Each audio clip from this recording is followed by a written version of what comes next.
Now, I have significant concerns about the RFID microchips as a citizen and also from a military Christian fellowship perspective. A naval aviator from the United States who's a friend of mine, before I left, he said, "Geoff, I'll just remind you of the fact that in the last Gulf War in which he was an F-18 pilot, they were required to take anthrax vaccinations whether they liked it or not. And a number of people that didn't take the vaccination left with a less than an honourable discharge. And that's of concern to me that military personnel would not have freedom of choice about any particular application to the body, e.g. microchips, if that was something that was coming down the track. So I have concern essentially from the point of view of there being a lack of information to the citizenry and also to the military forces. Over the last 6 months, I've been on a personal journey to discover what this RFID chip is all about. And it's been quite an adventure. A friend of mine said, "Geoff, if you're looking for the truth, if you said the Pacific Ocean was the truth, people seek out the truth in different ways and they respond to the truth or facts in different ways." He said you could liken the search to somebody who's a skier who skis along the Pacific Ocean, gets a little bit of truth, or being a snorkeler, goes below the surface and gets a little bit more truth, or becomes a deep-sea diver and the pressure gets on you. You start to go down and find and discover all these things, all these interesting marine animals and fishes, and you come to the surface and say, "Look what I've found," and people say you're an idiot. That sort of thing doesn't exist. Or, "I'm too busy watching the football," or, "Don't worry me," with those sorts of issues. And that's been a bit like my personal investigation with regard to the RFID microchip. But from the outset, I'd like to commend the society as a citizen to discover that there is such an organisation that is concerned about innovation and technology and how it might impact on citizenry. And reading your website, I've established that you're an interesting and a slightly wacky group. Is there anybody that's wacky in the audience? I mean, I'm for one. There's a few up there. And I noticed that the SSIT is about 2,500 people. Of some 400,000 people that are representatives of the IEEE. Now that's a ratio of 1 to 158, and I reckon that's not a bad ratio because it only takes a small percentage of people with influence in any arena to actually make changes. So I was excited as a citizen to see that this society is actually formed. Then to know that it was aiming at putting citizens' welfare before career and technical advancement in some cases, very altruistic, but I thought that's fantastic, that there is an organisation that's interested in the impact of technology on people.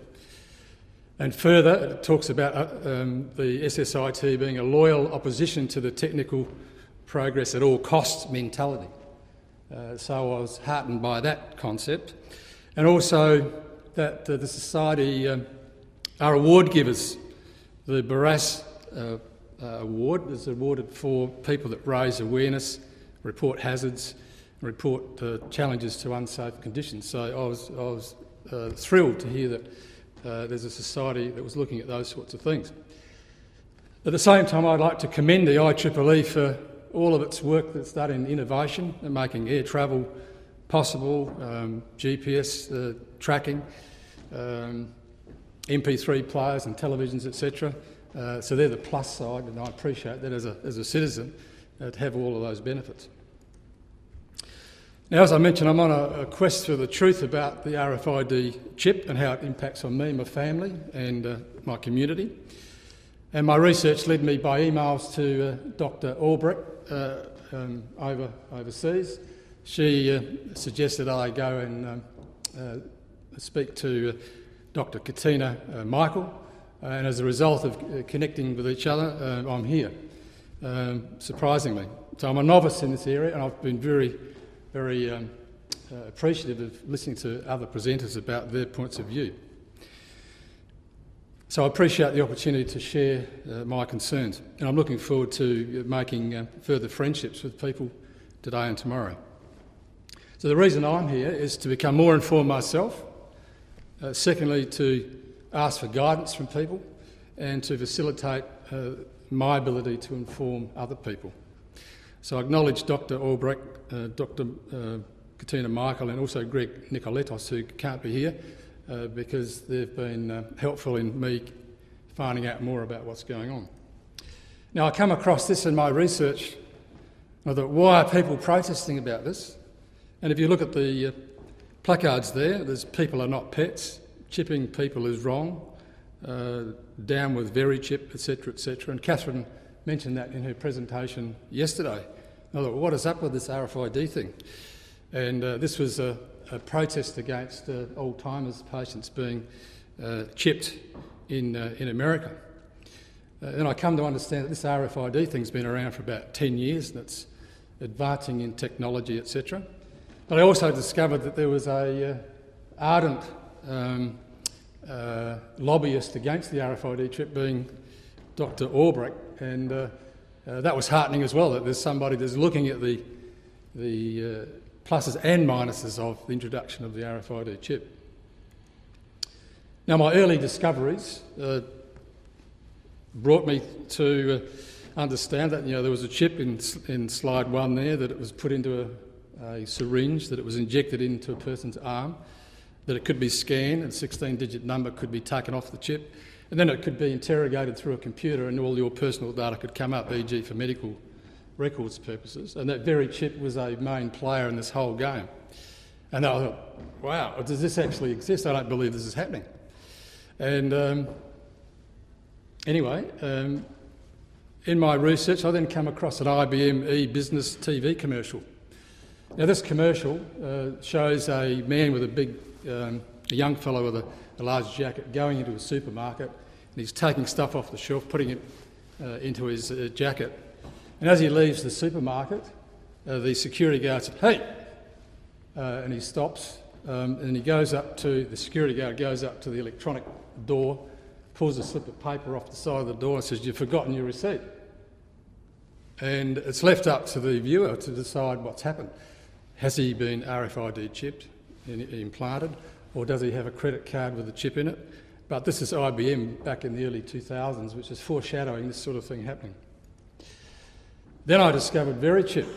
Now that's a model, a three-dimensional or three-storey model of a hospital, and VeriChip, as Dr Albright mentioned yesterday, has now been renamed Positive ID, and their microchip was improved by the FDA, I think in about 2003. Now their products are shown around that model of the hospital. A is pointing out the fact that they've got a central monitoring system. B is they've got RFID tracking in wheelchairs for asset tracking, etc. C is infant protection, where they've put a little bracelet around a baby's legs so that they don't get mixed up. D is wander prevention, where there's a bracelet on, for argument's sake, an older patient with Alzheimer's. And then to my surprise, I looked at the e-health application, 16-digit identifiers, which they're marketing, they're trying to market around the world, which is E, and there's the microchip that's being read, and then all your personal medical records come up on a display. Now, VeriChip are very actively working on introducing that in the United States, and that just really blew me away. This is amazing. Then I started to discover that technology was being developed to link implants to credit cards. Now, a quote here, the company's executives have told investors that VeriChip is addressing markets worth hundreds of billions of dollars. There's the motivation. VeriChip, they have said, could become the theft and loss-proof successor to the credit card. That was in 2004. They're foreshadowing this. So my question is, are VeriChip, now Positive ID, ushering in an e-health microchip with a view to it becoming a platform for credit card RFID implants? Then I find out, I'm getting quite overwhelmed in my research, that human implants have been going on for some time. On the left-hand side there, we've got the Mexican Attorney General, who voluntarily RFID'd overdose, had an implant as a means to getting into secure areas in his establishment. And on the right-hand side, that's a clubber who's got an RFID implant. They're going into a nightclub, and on the basis of that, they get entry and also credit. And I think one of our other speakers is going to be talking about that next. So I'm becoming quite surprised. One of my friends said, Geoff, if you're talking about this subject matter, why don't you look up and Google General Omar Bradley, who was the 5-star general in the American Defence Forces. He's got some interesting quotes, so I did. And he says, the world has achieved brilliance without wisdom, power without conscience. Ours is a world of nuclear giants and ethical infants. And if you look at the daily paper, he's probably right. Are we about to cross a great ethical divide? Microchipping for convenience, security and social image without wisdom and understanding of the consequences. And that was said this morning. We need to understand what RFIDs are all about. So my main proposition I'm putting forward is that citizens have got no idea what's going on. There's a lack of information. It was only because of my particular energies to find out what was going on that I've discovered this information. But if I look back over the last 5 or 10 years, this notion having an RFID chip has been introduced or referred or implied through the media. The Born Identities one, where the guy had a microchip in his back. Casino Royale, where 007, white tuxedo, bow tie, had an RFID chip. And so that the concept of an RFID chip, from my perspective, is being introduced very subtly. And obviously people are saying, yeah, well, that's great, I'd love to be chipped because 007's chipped. So I believe that citizens, generally speaking, have no idea what is going on at present concerning RFID human chips, and that's a quote from me on the 8th of June. The time frame's changed because I've been speaking earlier. And it seems to me from my research so far that citizens are primarily concerned about the potential for violation of their bodily integrity. That's really the bottom line. And I'd liken it to citizens' knowledge being like an iceberg. There's the tip of the iceberg above the water, which the public have got a little bit of an idea about. But under the water there's this an incredible amount of technological development happening which no one knows about. Skiing on the surface, the tip of the iceberg started to emerge in Australia during the Australian Privacy Act review in 2005. Senator Bolkus put together a 25-strong parliamentary committee to review the Privacy Act in 2005. There was a range of submissions that were put to that government committee, and the submissions, having read the submissions, a number of them, it was recommended that human implants should be banned pending further research. This is the knowledge factor. Public consultation, implementation of a suitable regulatory regime before they flood the market. The Senate committee itself had a section in its paper about emerging technologies, etc. They recommended to the Australian Parliament that implants should be properly regulated. And they were reassured at the time that the Government of Australia and its agencies had no proposal on the table for human implants of Australian people. Now, going a bit further under the water level, the snorkelling under the water, and I've got the facts slightly wrong here because it's only, I think, 5 US states, but in anticipation of violation of privacy, the United States, a number of states have actually embraced anti-chipping or bodily integrity legislation, which Dr. Albright has been involved in being the catalyst or the glue in all of that. And I think that's excellent, that if we can have an environment where there's no mandatory chipping allowed through regulation, those people that want to proceed, that's fine, but at least there's no mandatory issues there. The Bodily Integrity Act, which was spoken about by Dr. Albright yesterday, is a fantastic concept because it's a templated piece of legislation that can go anywhere around the world to any country to protect the people in that country pending the onward development of the RFID chip. So I'd recommend that to anybody.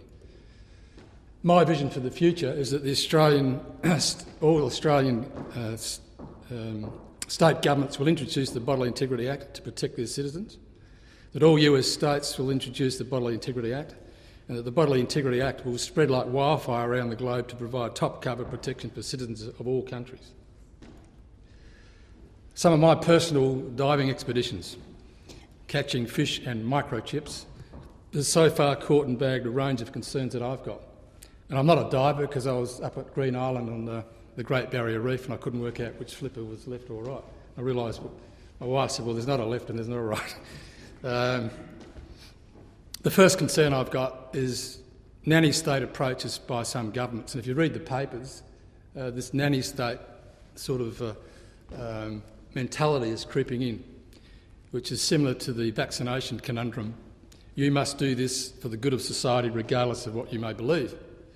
And the cartoon talks about a border security, airport security person speaking to Uncle Sam saying, please remove any remaining civil liberties and place them in the tracer. And we seem to be going down that track. You know, people are scared of terrorism, they're scared of a whole range of things, they're prepared to give up their civil liberties. So that's of concern if we've got governments that have got that approach with respect to RFID chips, etc.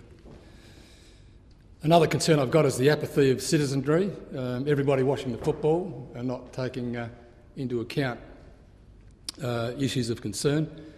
Technological push, not market pull, so there's so many organisations that want to sell things to get money off us and then we'll work out what the safety issues are later. And that particular cartoon, the top left-hand corner, the salesman says, we want to implant this RFID tag in you. And the young fellow says, that violates my rights. And then here's another guy, he comes back and says, the salesman says, we want to implant this RFID tag in you, and it's also a cell phone, a digital camera and an MP3 player. And the guy says, cool man, I'll have one. And what comes in nicely packaged packages with bows may not necessarily be what's inside. The other concern I have is about what we've already mentioned over the last day, the citizens being identified by doorway portal readers without their knowledge, and that was mentioned by our early speakers this morning. The concern of ID theft, and that was again the security of information being carried on an RFID chip. And this one in particular really concerns me, and it was mentioned by the last speakers, inability of privacy commissioners to keep up with technological advancement. The 2005 Privacy Review, in that the report, the Privacy Commissioner in Australia made it very clearly stated that we cannot keep up with the technology and what's happening. In certain areas we can, so more staff, more resources, but even then they said there's just such a flood of technology happening, we just can't keep up with it. So that's of concern to me as a citizen, and I'm sure it'll be a concern to most of us. The other concern I've got is implants violating spiritual or religious beliefs. There's numerous Christians around the world that are concerned that the RFID chip is the start of the evolution of the mark that is actually referred to in Revelation in the Bible, which says he also forced everyone, small and great, rich and poor, free and slave, to receive a mark on his right hand or his forehead so that no one could buy or sell unless he had the mark. So there is concern out there, and I think, as was mentioned this morning, some people react in a very belligerent way to people. From my perspective, as a Christian, my aim is to love God and love other people. So it's in that context that I put this information forward. I'm also concerned about media bias. Just recently in the ABC, the chief executive of ABC, which is a people's station, we pay for it out of our taxes, basically said to the reporters and the journalists, we need to be more balanced in our reporting. And that come as a result of ClimateGate, where all of the journalists are jumping on the bandwagon. Yes, the temperature's going to go up by 50 degrees, all the country's going to be flooded, etc., etc. And there's all these people on the side, hang on, there's other science, there's other information here. Can we have a say? No, the facts are in, we know what's going on. And then, of course, there was ClimateGate, the whole thing unravelled, and all of a sudden we get another opinion. So the chief executive of the ABC actually chastised his journalists and said, well, hang on, we needed to really balance our reporting better when we look back on it. Another concern I have is anti-implant advocacy groups, from my understanding, haven't been established in Australia. If they have been, please let me know. It's interesting that T-shirt privacy is not a crime. I'd never thought of that before, but how often, I think, do people feel intimidated because they're concerned about privacy? If you're concerned about privacy, well, hang on, what are you doing? You're anti-establishment. And that's not true. In the Google cartoon there is, hi, I'm from Google, I just want to make a photo of your bedroom. And how invasive is that? And I was concerned the other day when the Google van's going up and down my street, but what can I do about it? The other thing I'm concerned about is the incremental government legislation can be unnoticed by citizens, and citizens may not be involved in the community consultation process. There was an article where the journalist said a few months ago, the heading by the journalist was Health by Stealth, and I couldn't believe what I read, because the South Australian government was looking at putting forward a public health bill for 2010, and what it was proposing, that they could lock me up or my family members for 90 days. They could forcefully medically examine me. They could forcefully vaccinate me. This is if there's any infectious diseases. Penalty, $1 million or 10 years imprisonment. I couldn't believe what I was reading. And then went on to say the rights of the parents will be taken away in terms of whether their children can be vaccinated or not. And so I went to my local member. I said, do you know about this? And I said, yeah, we do, and we're going to oppose it. We're a party of free choice. But that was popping up in my little South Australian government, and I couldn't believe that that was legislation that was put on the table. I have concerns about health, and I suppose this is my primary concern, is about health. And the gentleman up the back, I've forgotten your name, you're in the 90% that will be health-free, not the 10%. So, but I take on point on the points about health which Dr Albright raised, and most of this information is from information I've got from her website. That there may be potential tumours that come out of RFID, the electromagnetic interference, which we mentioned this morning, incompatibility with MRI scanning, that was mentioned this morning, migration under the skin, that the RFID chip can go to a different place. They're difficult to extract. We saw the photos yesterday about that. And mental health issues. If you've got a chip in there, you think, well, hang on, somebody's watching everything I'm doing and I'm getting these phobias, and there's a mental health aspect to it as well. And implants broken inside a body, by rough sports or violence or something like that. So why not use a non-intrusive technology such as MedAlert, which exists in Australia, and I know the chief executive of that organisation.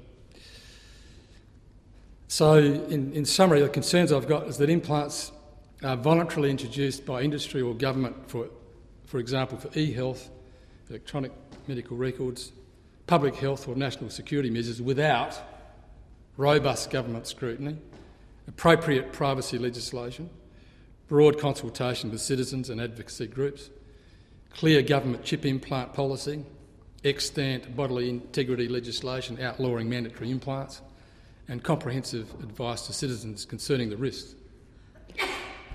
I also have concerns about the RFID human microchips being mandated by the military, as I've mentioned earlier. And I have concerns that implants are mandated by government for e-health, public health or national security measures as a result of an event that introduces legislation that is a violation of free choice, personal beliefs and democracy, e.g. a pandemic or a 9/11 type scenario. So that's a concern. I hope that will never happen. So my recommendations are that all citizens should peacefully resist and lobby against implantable RFID human microchips. The citizens should campaign at state and federal levels of government to introduce the Bodily Integrity Act to outlaw mandatory implants. That citizens should lobby governments at local, state and federal levels for politicians to make clear to the electorate their policies concerning human microchipping. to maximise the use of unintrusive alternatives, and that the SSIT become involved with the Australian Science Media Centre. Now, the Australian Science Media Centre I was involved in with the Premier's Department in setting it up. It's the second organisation of its type in the world. The first one was in the UK, and as a result of Professor Baroness Susan Greenfield, who was a thinker in residence that came to Adelaide, we set up the Australian Science Media Centre in South Australia. The concept of the Media Centre is to bring media into touch with the eminent scientists or engineers or professions of the time about a particular issue, and that those eminent people would be on a database and they would be trained up with regard to how to speak to the media, so they speak in sound bites and so on and so forth, so that the public could be well informed of this is the range of views that the eminent people in Australia have got with regard to this issue. So we get a balanced view of what's going on. So I would commend the SSIT to look at the Australian Science Media Centre. There's also one opening up in Denmark, Canada and Japan in the next 6 months. I'd recommend that the SSIT provide advice to the IEEE and to governments. And I would recommend that an information strategy be developed for citizens. And I'm not sure how that might work, but there may be something that bursts out of this symposium which gives some courage to it. Some questions to consider. As was mentioned yesterday, the former US Secretary of Health and Human Services, Tommy Thompson, he recommended to the CBS Market Watch, July 2005, that microchips be implanted into Americans to link with the medical record system. He said it's very beneficial. He then joined the Verichip Corporation. And the question is, why did Tommy Thompson refuse to take a chip after he promised on national TV to do so? We would expect Mr Thompson to investigate the device before advocating it to others, says Liz McIntyre. It sounds like he has wisely decided to put off the implantation, perhaps due to the serious privacy and civil liberties implications of such devices, or perhaps due to the serious medical downsides like electrical risk, blah, blah, blah. And then Dr Albright added, perhaps the implant conflicts with his religious beliefs. Whatever his reasons, he should share them with the American people, many of whom have loved and trusted him for years. He will be responsible if they take an implant because of his influence. It has been reported that he is waiting to see how the chip affects people in the marketplace before he has one. It seems that dollars are going first there. Some other questions. Why are these things happening? In India in 2011, they've got a census happening where they're going to give a 16-digit number to 1.3 billion people for the first time. From 1 July this year, if you don't know it and you live in Australia, you will have a 16-digit number mandatorily applied to you through the Medicare system. And why is the world generally trying to put 16-digit numbers on people? Is the Australian government considering implants as part of its health legislation?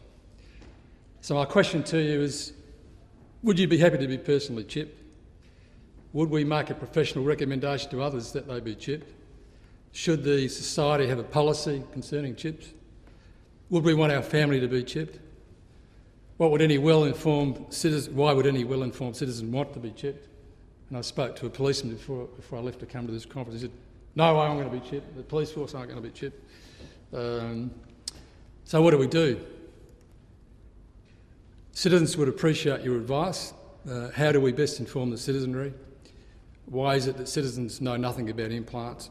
And what are some of the answers to my questions? And hopefully I can pick up some over the next 24 hours. So I would commend the SSIT's leadership at this time to embrace this issue and to assist with informing the public. So I wish you all success. May the SSIT grow in influence and understanding. May the SSIT have the wisdom and courage needed to stand for right decisions to protect our citizens. May the SSIT be increasingly resourced. And I recommend anybody that's come to this conference for a Barras Award for just actually being here. So that's my vision for the future, which I've mentioned. I'd hope that the iceberg is turned upside down, so there's plenty of information that comes out to the public. There's some of the references that I've used in getting this information together, and I thank you very much for the opportunity to present my concerns to you in this forum. And just some final quotes to reflect on. If we continue to develop our technology without wisdom or prudence, our servant may prove to be our executioner. And this is from Greg Nicoletis, who's unfortunately not here. Citizens do not want to be reduced to a 16-digit number that can be scanned like a can of chili beans at a supermarket. And my final one is, we have grasped, this is from the General, we have grasped the mystery of the atom and rejected the Sermon on the Mount.